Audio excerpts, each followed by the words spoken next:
All right, this meeting of the Town of Auburn Select Board is being conducted both in person and remotely, consistent with the Chapter 107 of the Acts of 2022, which suspends the requirement of open meeting law to have all meetings in publicly accessible physical locations. Further, all members of public bodies are allowed to participate remotely as long as reasonable public access This is conference afforded will now be so recorded. that the public can follow along with deliberations of the meeting. For the public to join the meeting remotely by telephone, you can dial 1-408-650-3123 and access code 235-235-861. Or the public can join via computer at global.gotomeeting.com/join/235-235-861. All supporting materials that have been provided to the members of this body are available on the town's website. The public is encouraged to follow along using the posted agenda. And with that, we'll rise for the Pledge of Allegiance. I pledge allegiance to the flag of the United States of America and to the republic for which it stands, one nation, under God, indivisible, with liberty and justice for all.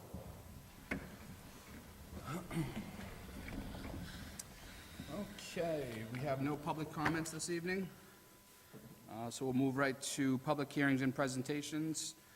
So under 3A, we have the vote to continue the public hearing, or the public meeting on Whitney Street Home Builders LLC for a local initiative project for a housing development located at 16 Perry Place to the November 14th meeting. Do we have any questions, concerns, There's no comments? one online for public comment. I just want to, there seems to be a lot of people. I just didn't know. Yeah, no one signed up for public comment. Do we have any questions on the requested continuance? Through the chair, if I can just clarify, we received a request from the developer to postpone it until November 14th, as they're still working on getting some additional information in response to some of the issues that were raised. With that, do we have a motion? I will move to continue the public hearing on the Whitney Street Home Builders for the local initiative for housing development at 16 Perry Place. Second. Motion and a second. All those in favor? Aye. Aye. Aye. It is a vote. Okay. All right, in 3B, we have Patrick Automotive Auto Repair License at 5 St. Mark Street in Auburn. How are you, sir? If you could just give your name and address. Yep, very good. Patrick McCarty, McCarty Engineering, 42 Tucker Drive in Leominster, Massachusetts. Here representing Patrick Automotive Group. With me is Lisa Christian with Patrick Motor Group. Let me just stop you real quick, procedurally. We'll need a motion to open the hearing. So moved. Second. All those in favor? Aye. Aye. It is a vote. My apologies, sir. No problem. Thank you very much.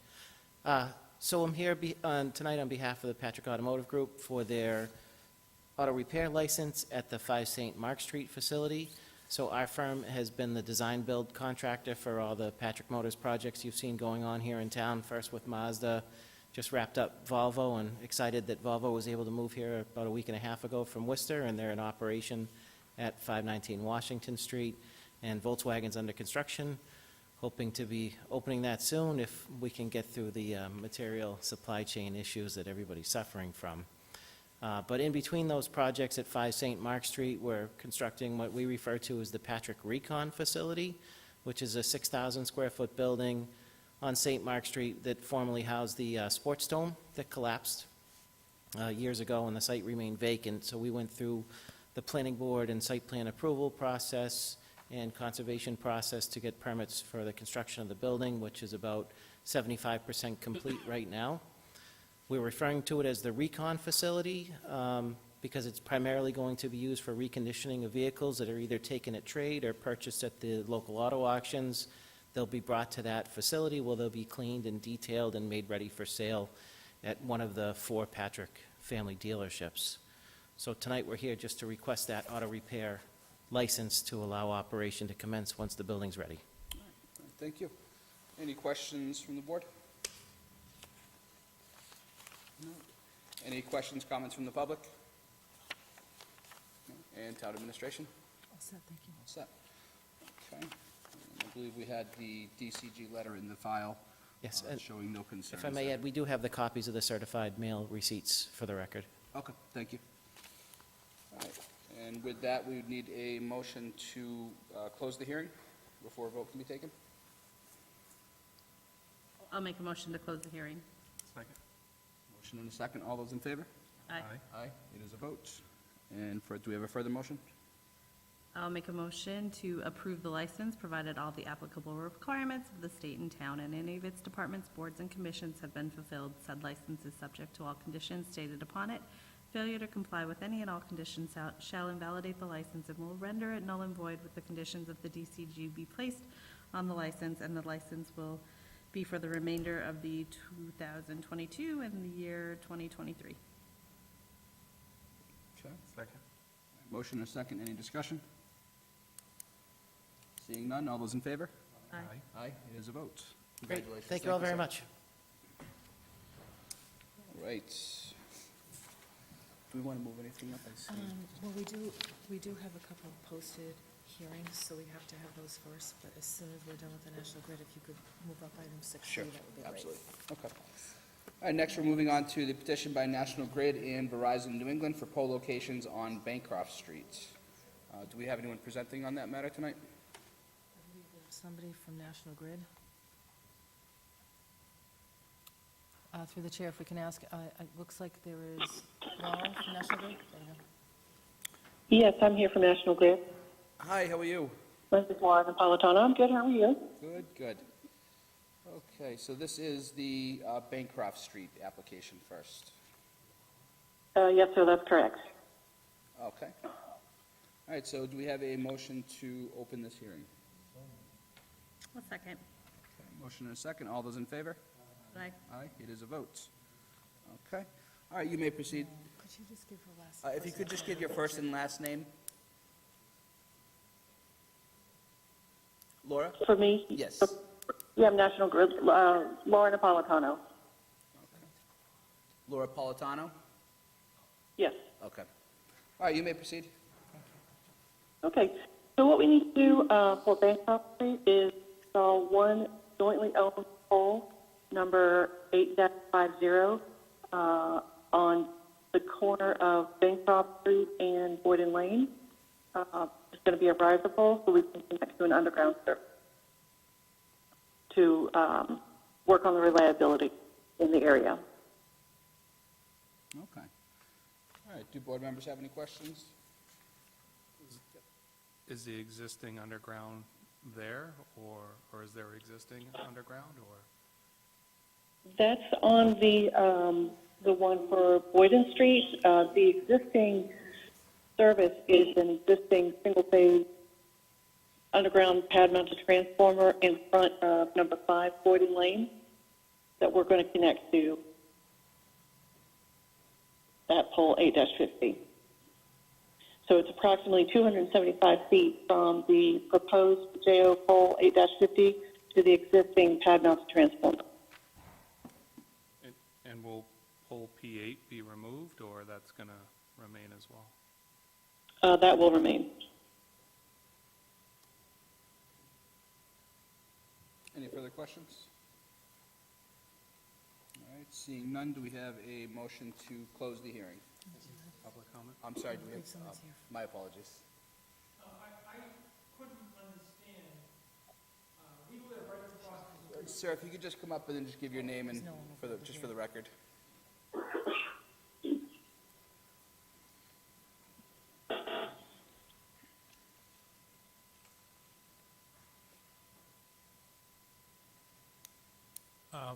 Hello, Hello. my name is Ron Klauke.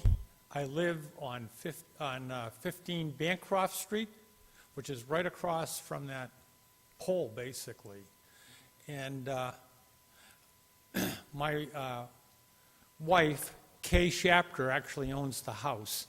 And I've been, we're newlyweds. We're about, well, we'll be 3 years here in January. But I think I've been awakened 3 times, I'm going to say 3 times, by repair crews coming in the middle of the night to fix the transformer on that pole, I guess. And the story that I got was that the the line that feeds the houses on that street, is it Boynton Street? Is underground. And I was told that it's in not good shape. It keeps shorting out.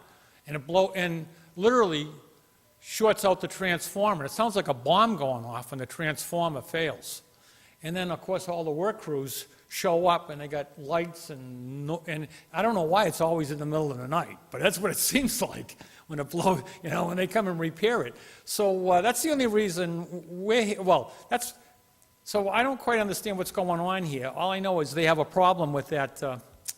It's done it, like I say, I've only been, not quite 3 years have I lived there, and it's done it probably 2 or 3 times while I lived there, that the crews come in the literally in the middle of the night, and they got lights going, and when they back the truck up, all the, bells are going off, and it wakes us up. But the other thing is, my wife doesn't like that pole because they changed the street light, and it shines right in our window.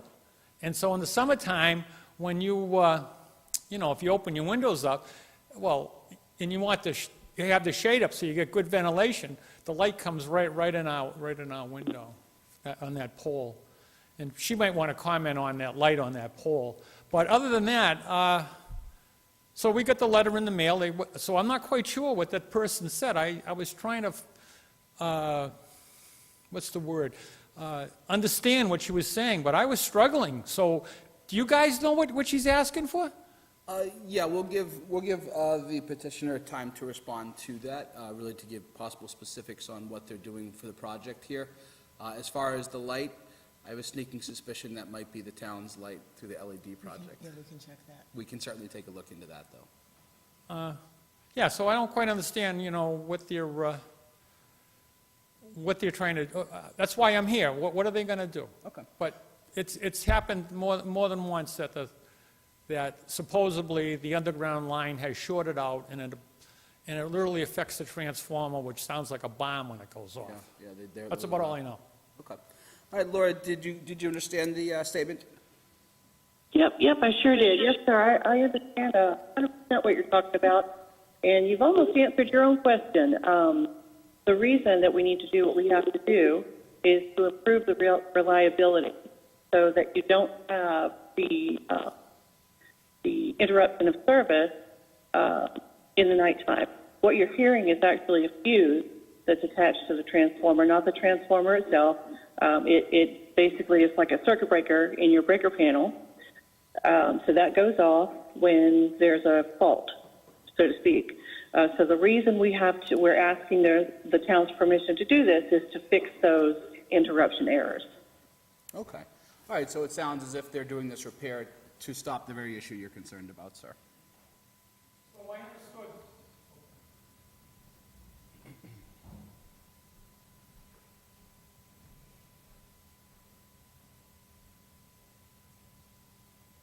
So obviously, it's not the transformer that's blowing up, it's the circuit breaker.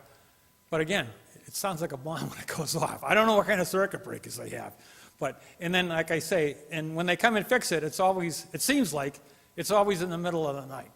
So, and what are they proposing? Are they going to replace the line in the ground? Are they going to go with overhead lines? I don't understand what's their fix here is. No, it sounds as if they are doing maintenance and repairs to the existing structure to make sure that these faults don't happen again.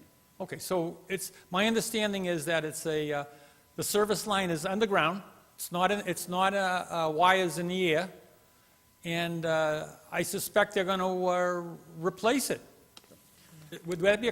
Anyways, I'll ask the National Grid. Is that the correct understanding? You're going to dig up the old transmission line and put a new one in? Would that be a correct understanding? No, sir, that's incorrect. Currently, the service is overhead, and we're going to be installing an underground service, which is more reliable than an overhead service. I still didn't understand that. What did she say? They're putting the services underground. It's underground now. She states that on Boyden Lane, it's above ground.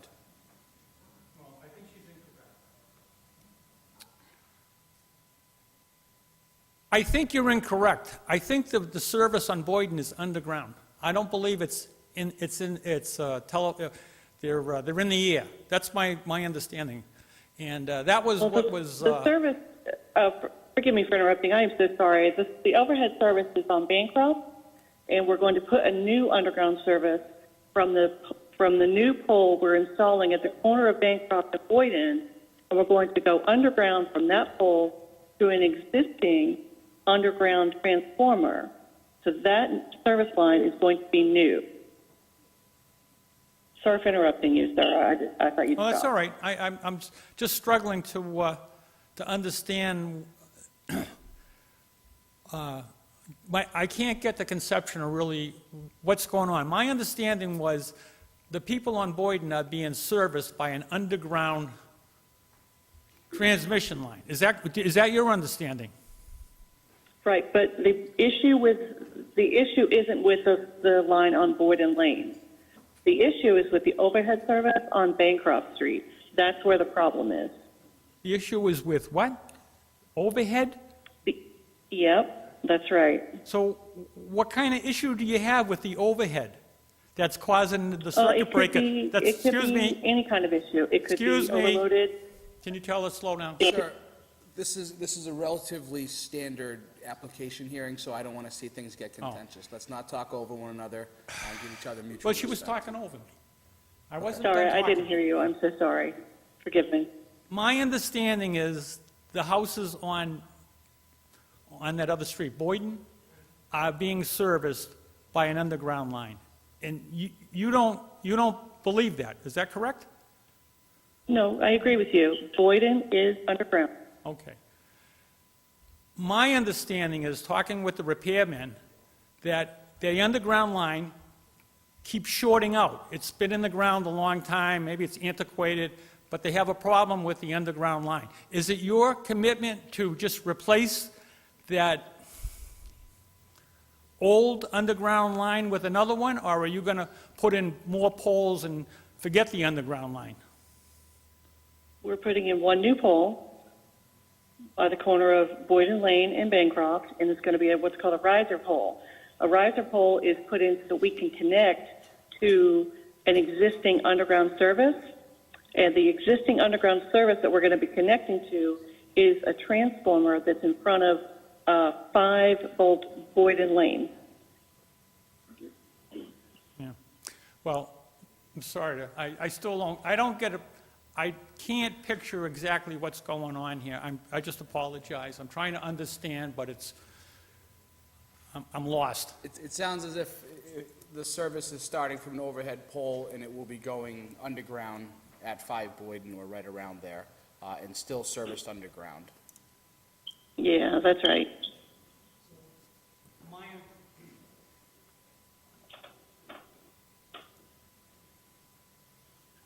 Well, that was what my understanding was, that the houses on Boyden are being provided electricity by an underground line. That They are, comes that- from, I suppose, that pole that's on the corner. That's correct. And the workmen who were working on that project told me that the underground line that goes up Boyden Street is old and antiquated, it keeps shorting out, and that's what's causing the fuse to blow. So what I'm asking those people, are they going to, so they put a new pole in, but are they going to replace the underground line that seems to be old and decrepit? Yes, we are. We're installing brand new underground line. Okay. Okay. Yes, sir. So if they're doing maintenance or repair, what's the need for a whole new pole when there is one right across the street? Could The you pole is actually going to be the riser pole. So our objective to the town and to us is what's called the least cost to serve. The most direct route from the underground transformer in front of 5 Boyden is going to be installing a new riser pole on the corner of Bancroft and Boyden. So that would be the most direct route, so that we can avoid interrupting the traffic, so that we don't have to dig up across the road. We're just going to dig up the side of the road. Through the chair, so it could be done using pole P8. There isn't a need except for a convenience factor for P850, correct? Well, when the designer, the engineer went out to look at the site, they determined that the best course of action would be to install a new riser pole to be able to connect to that underground transformer. So everything's on the same side of the road, and we don't have to dig across the road is one thing, obviously, but that was the determination of the engineer who went out there. Any further questions? Okay, with that, do we have a motion to close the hearing? Second. All those in favor? Aye. Aye, it is a vote. And with that, we need a motion. Do we have a motion?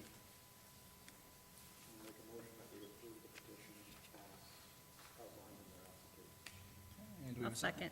Okay. Motion and a second. All those in favor? Aye. Aye. All those opposed? Nope. Aye. 3-1, it is a vote. Thank you. Thank you. Have a good night. And Oh, wait, you have a we do second have one. one more. All right, and next we have petition by National Grid and Verizon New England for pole locations on, excuse me, on Boyden Lane. And again, do we have a motion to open the hearing? Second. All those in favor? Aye. Aye, it is a vote. Okay, and I will, you have the floor again, Laura. Well, basically, it's explaining it the way that I did. It's kind of a combination of the two.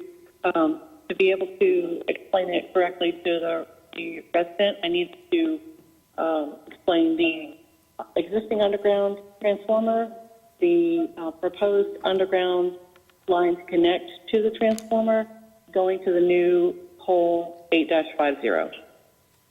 Okay, so basically already asked and answered. Yes, sir. Okay. All right, do we have any questions from the board members? Is there going to be any interruption of service during this maintenance? There will be, but it's very insignificant. Basically, we're disconnecting something and hooking up something else. We don't disconnect until we are ready to connect. Okay, like a few minutes between, like half an hour between the disconnect? I'd say and the most reconnect? half an hour. Okay. Any questions, comments from the public? All right, seeing none, do we have a motion to close the hearing? Second. All those in favor? Aye. Aye, it is a vote. And do we have a further motion?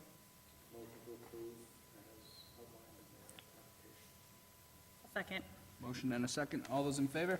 Aye. Aye. All those opposed? Aye. It is a vote. Thank you. Thank you. Have a good night. You as well, thank you. Okay, all right. And could I have a motion to move up agenda item 6B, please? Second. All those in favor? Aye. Aye, it is a vote. Thank you, through the chair, if I could invite our fire rescue department representatives up. And just, you do have a memo in your packet. Yep. From the fire rescue department. This is, I know, we'll let them explain to you, but just to give you the summary, this is a request for ARPA funding for a community preparedness program that, I want to say, Darlene Coyle is on the line as well.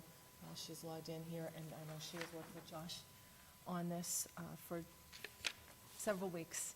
So I'm going to turn it over to them to explain what it is we're trying to accomplish and what the request is. Absolutely. Gentlemen, Good evening, everyone. how are you? Good. I'd just like to make an introduction. This is Joshua Sparks. He's our EMS coordinator. He also serves as the community paramedic, which that role can fill in for the public health nurse when she's out. He works closely with the Board of Health on a lot of issues within town.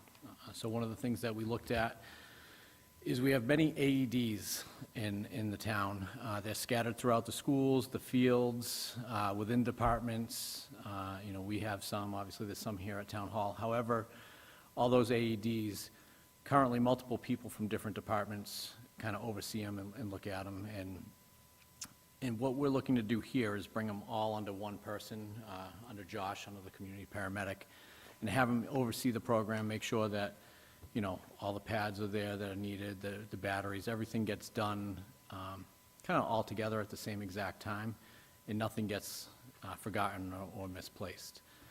So he did a great evaluation of the whole entire town and all the AEDs that we have, and some of them are getting towards the end. We did get some donations thanks to the Pappases years ago, but some of those AEDs are on their way out. So what we're looking to do is purchase 42 new AEDs. These AEDs actually have Wi-Fi built in to them, so it will allow you to check on them remotely and see how the health is instead of physically going to each AED and checking on it constantly. And then with those AEDs, those pads currently have a 4-year expiration life instead of the 2-year, which we currently have. And they're also more user-friendly for the layperson. Currently, the AEDs we have are a little more geared towards first responders, and these are just a little more user-friendly.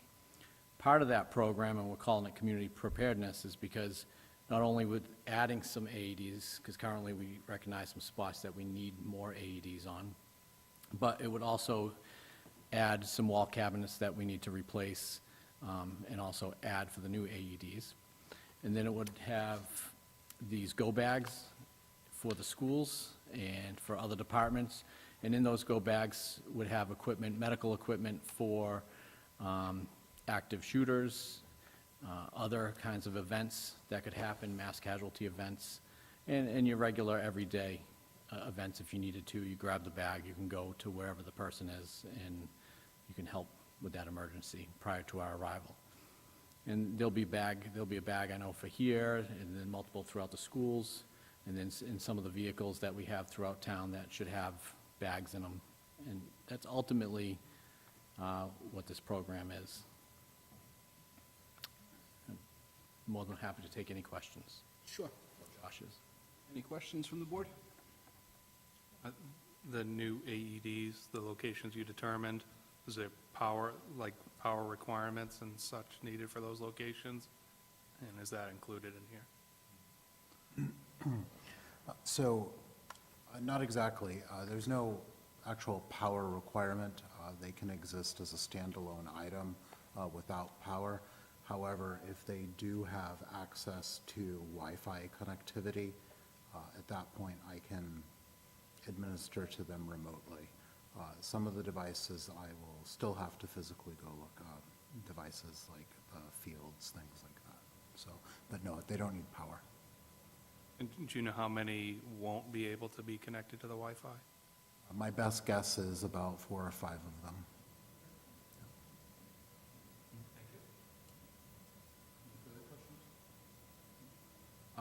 You mentioned it was a disjointed effort in the past. Do you need any specific training for these, or? Not particularly.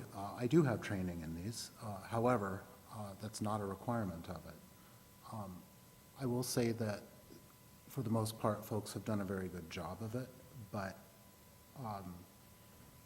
you know, it's not a concerted effort, and people certainly run into supply chain issues. You know, in this audit of devices, I managed to find several AEDs that nobody accounted for. I had one just last week show up on my desk that doesn't work, and I don't know where it's from. So there are gaps in the program we'd like to fill. If I may, through the chair. We did work with multiple departments on this. We worked with the school department. I talked to the superintendent. She is on board with this program. We've talked with Darlene, who I know is on this call. She's also on board with this, as well as the other department heads. I can say I am as well, that you don't want one of these not working in the moment you need it. I just wanted to let you know it is a collaborative effort, and we have worked together for this. Absolutely. And through the chair, I think, you know, historically, a lot of, some of the donations were made to individual departments throughout town, so it would be made, I know there was a big effort through the school department a couple of years ago.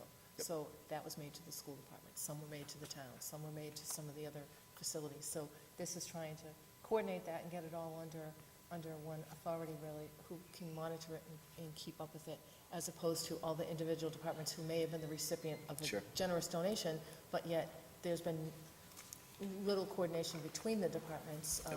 I know DPW has worked hard on this, and Department of Public Health has worked on it, the fire department's worked on it, but now it could be coordinated so that we know who's checking on these on a regular basis and making sure that they're operational. Yes. So is it planned to purchase these all at one time, and then they'll be renewed every 4 years or replaced, or is it to buy a quarter and then every 4 years, keep your budget flat, and You to purchase them all now, at this time. so every 4 years we could Every 4 expect- years, we would be looking to replace the pads, not the machines. Do you have a estimated cost of what the pads are?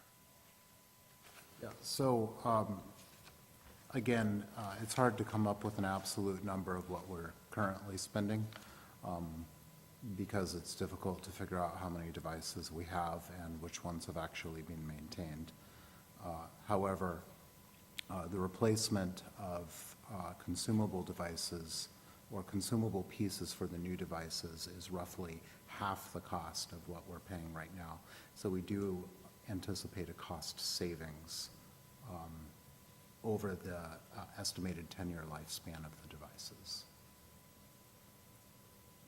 But the pads themselves will. The pads themselves, you're looking at, again, roughly half the cost, so. Ballpark, I know the current child pads, or in infants is about $189. Yeah, roughly. Somewhere around there, I believe, just for those, and you require those.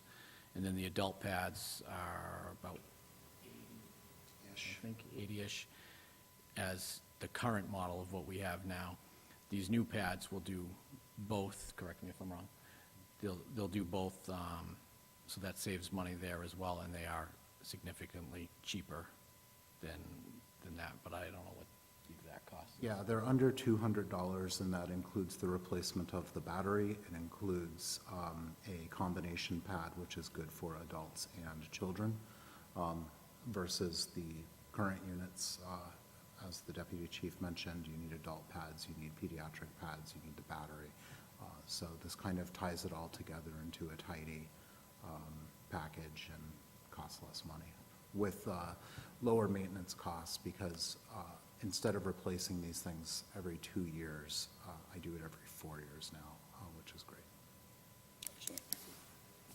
So do we know how many of these existing AEDs are currently expired or need replacement?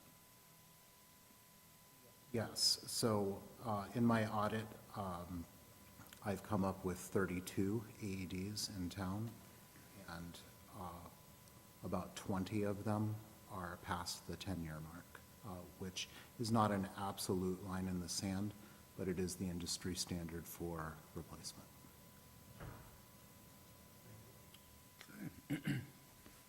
No further questions? Any questions from the public? Town administration? No, just want to thank everyone for their work on this. All right. And with that, do we have a motion?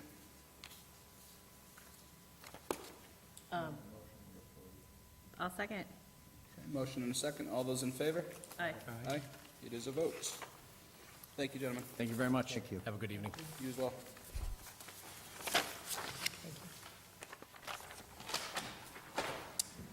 Okay. We have no communications, so moving on to agenda item 5A, we have a drain layers license, SMH Incorporated of Boylston, Mass. Through the chair, I see someone on the line, I'm not sure if he is here for this item, but I would tell you that this is a new drain layers license, and it was approved and vetted by the sewer commission, as we do with the new licenses. Yeah. There was a reference in the packet too, I believe. I believe so, yes. Okay. Do we generally have new applications for drain layers present? No. No? Okay. Many, many years ago possibly, but I think at one point the board took a position that the sewer commission would do the actual. So long as the vetting was done by sewer commission, okay. All right, and do we have a motion? I'll make a motion to approve the license, provided all applicable requirements of the state and town and any of its departments, boards, and commissions have been fulfilled. Said license is subject to all conditions stated upon it. Failure to comply with any and all of the conditions shall invalidate the license and render it null and void. And second? Motion and a second. Any further discussion? Seeing none, all those in favor? Aye. Aye, it is a vote. All right, 5B, we have the annual vote on the schedule of fees, schedule of fees and schedule of fines. Through the chair, if I may, so, because some of you, only one of you, I believe, was here when we went through the bylaw change about 7 years ago, but it was about a 4-year process to go through the general bylaws. And at that time, we actually had some bylaws that were maybe 40, 50 years old, and some of them referenced certain fees and fines right in the bylaw that had clearly become outdated, because a lot of the fees and fines are established by Mass General Law. And by having it in the bylaw, if Mass General Law changes, or if we had the need to update a cost to cover our costs, we would have to go through an entire general bylaw change, which means town meeting and ultimate approval. So at the time in 2015, the new general bylaws, as approved by town meeting, stated that on an annual basis, the Board of Selectmen would establish the schedule of fees and a schedule of fines. And that happened to be in October of that year, so therefore every ensuing year, yeah. October. So town administration, we circulate this to them, I believe in August, and all the departments take a look at it. Over the past couple of years, we've had a couple of departments come in with some changes. Number one, there's a couple of different issues that we have to look at. One, Mass General Law will either establish a fee, establish a not-to-exceed fee, or a not less than fee. And depending on which fee or fine it is, we have to check Mass General Law. So there were no changes this year to anything. We don't always go to the maximum. Sometimes we go less than the maximum, and we don't always do the minimum. It really depends on what the departments are experiencing, especially when it comes to the fines. So several years ago, the Board of Selectmen had a discussion that we needed to, the bylaws talked about enforcement being with the certain departments, and there were no fines attached to it. So it was a general discussion at that time that the fines should exceed the cost of permits or licenses, or there's no incentive Sure. for anyone to actually do what they're supposed to do. So that's how some of those fines got established. Others were through the Mass General Law. So they are looked at every year. We have no recommendations this year to change it. I believe Caleb Moody was here as a building commissioner last year and made a Yes. couple of changes. When it's not established by Mass General Law, we also look at what are our costs and make sure we're covering our costs of the service. And we also look at comparables in other communities, because in a case where we need to be competitive with other communities, we don't want to be in excess or Sure. significantly below. So no changes this year. Okay. All right, do we have any questions from the board? No questions, but a comment. Thank you for responding. Very helpful to understand where that came from. And again, the competitiveness and making sure the fees are covered is something that I wanted to hear, and I did. So thank you. Thanks for the question. Okay, so we have two motions one on the schedule of fees, one on the schedule of fines. Do I have a motion on the schedule of fees? Make a motion to approve the schedule of fees as presented. Motion and a second. All those in favor? Aye. Aye, it is a vote. I'm sorry, Steve, did you say? I said aye. And second, we have a motion on the schedule of fines. I'll make a motion to approve the schedule of fines as presented. Motion and a second. All those in favor? Aye. Aye, it is a vote. Okay, Thank you. you're welcome. And 5C, we have no gift acceptances. 5D, there's no proclamations, recognitions. So moving on to 5E, we have a vote to set the tax classification hearing, November 14th, 2022 at 7 PM, which is in keeping with years past. That's the normal meeting that we hold this vote. Any discussion on that matter? Anything from Mr. town Chairman, administrator? just a brief update on that. As a result of the conclusion of our fall town meeting, we were able now to assemble, from a financial standpoint of view, all the elements that come into play in setting a tax rate. The assessor's office, the town clerk, and I have been working since the conclusion of town meeting and pulling all that together. We finally, I believe by the end of today, provided enough information to our chief assessor that would allow him now to move forward and begin preparing his presentation for the 14th. As you recall, a date was initially offered of October 31st, but we felt as though, A, that was too soon, and it would conflict with Halloween and some other things. So we're going to move forward with the November 14th presentation and hearing. We will provide information to the board in advance of that scheduled meeting, and we'll update you on the impacts that you may want to consider. Absolutely, absolutely. Thank you. All right.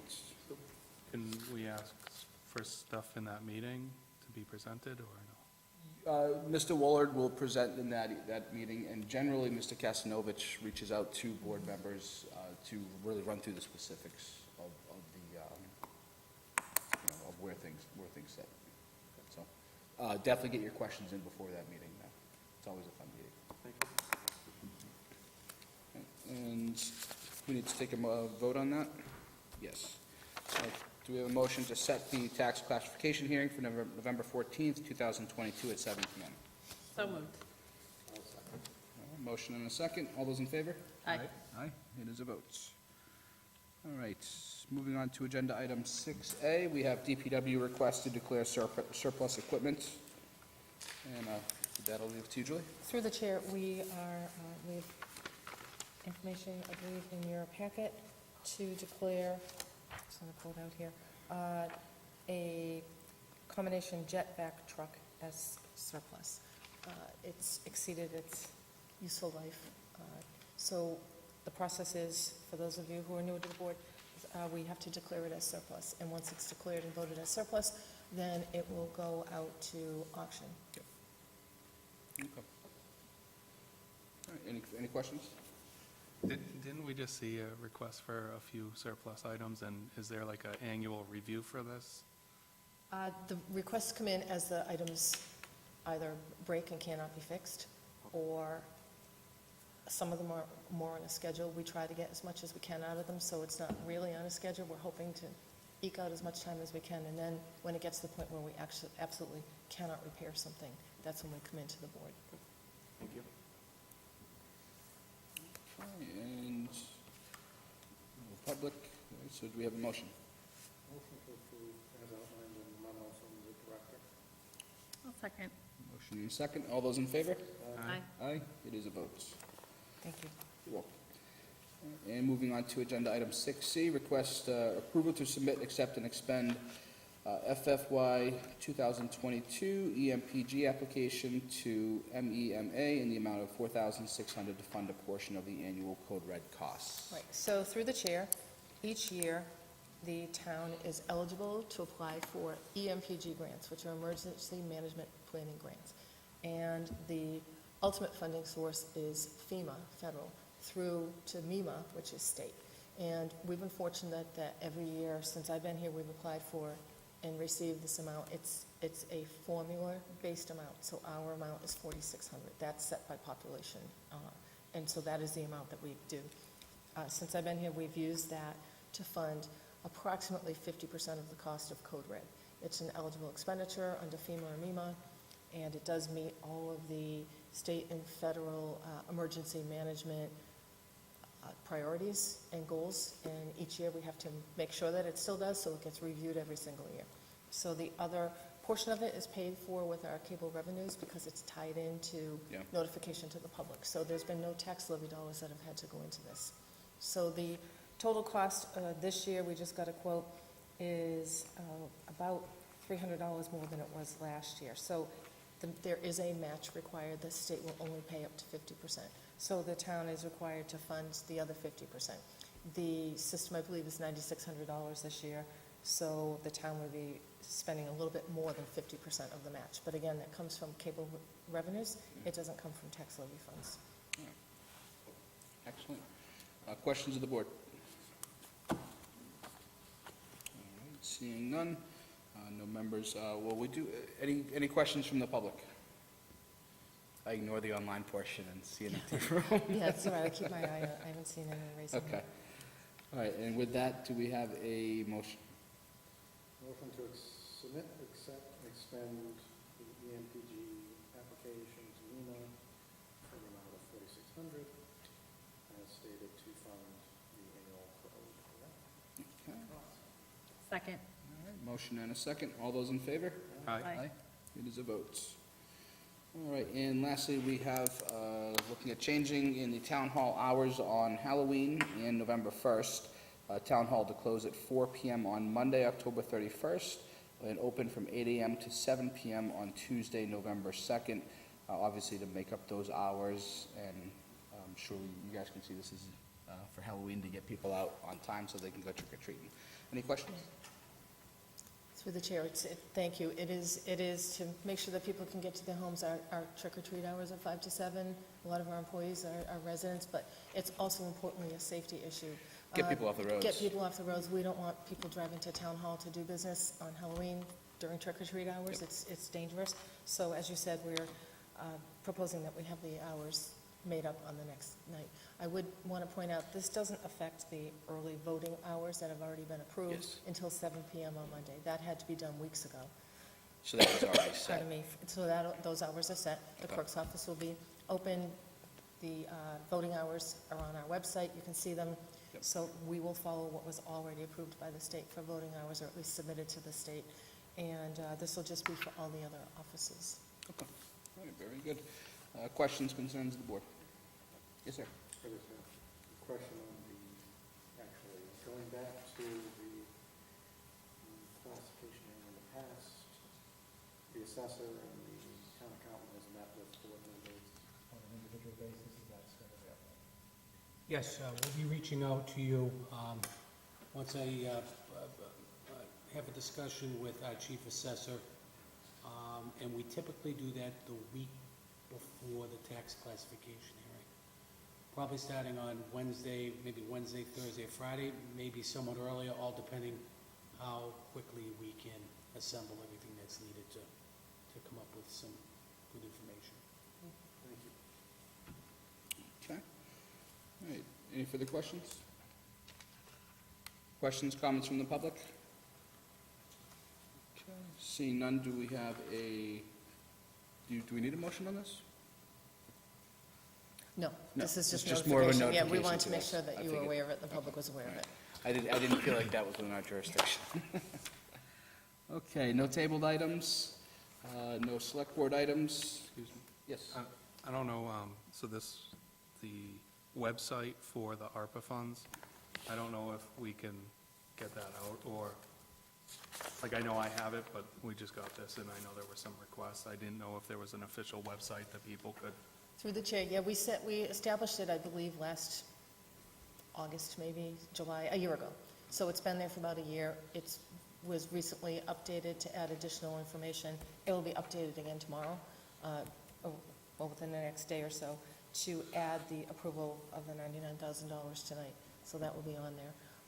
It is on the town's main webpage. If you go onto the main menu, on the bottom right, you'll see an ARPA all by itself, a standalone, and you can also go into the search bar and type in search. thank you. Thanks. And so I also had another thing. So I don't know the exact number of people that requested ballots for mail-in ballots, but they can be turned back in, so people that chose to vote by mail, the few people that are watching, get those back in. Thank you. All right, and do we have any edits or concerns on the minutes from 9:26 or 10:18/2022 respectively? Nope. None? Okay, so accept them as presented, and do I have a motion to adjourn? Second. All those in favor? Aye. Aye, it is a vote. Thank you. Good luck, guys.